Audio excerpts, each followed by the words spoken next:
இன்றைக்கி மார்னிங் பிரேக்ஃபாஸ்ட்டுக்கு சப்பாத்தியும் சூப்பரான ஒரு கிரேவி வைக்க போகிறேன். சக்கரவள்ளி கிழங்கு வச்சு ஒரு கிரேவி பண்ணலான்ட்ருக்கேன். எண்ணெய் ஊற்றிட்டு தேவையான கருவேப்பிலை சேர்த்துட்டு பொடியாக நறுக்கின வெங்காயத்தையும் சேர்த்துக்கலாம்.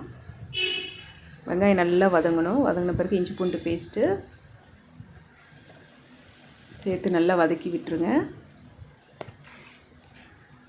தேவையான அளவு மசாலா, சில்லித்தூள், சிக்கன் மசாலா, கரம் மசாலா, மஞ்சத்தூள் கொஞ்சம் சேர்க்குறேன்.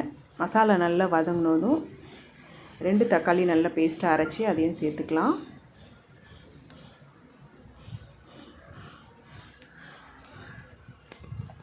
மசாலாலாம் நல்லா வதங்கி வந்ததும் கொத்தமல்லி கொஞ்சம் சேர்க்குறேன். ஒரு பச்சை மிளகாய் சேர்த்துக்கிறேன்.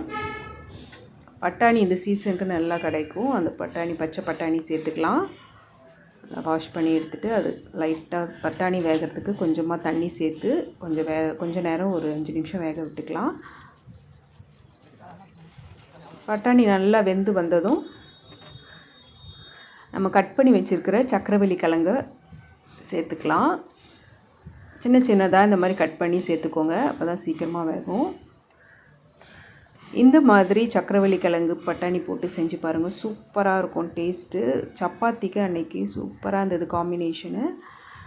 கொஞ்சமாக உப்பு சேர்த்துட்டு தண்ணியும் சேர்த்துக்கலாம் கிழங்கு வேகிறதுக்கு. இந்த மாதிரி கண்டிப்பாக ட்ரை பண்ணி பாருங்கள். சப்பாத்திக்கு வேறு லெவலில் இருக்கும். தேங்க்யூ.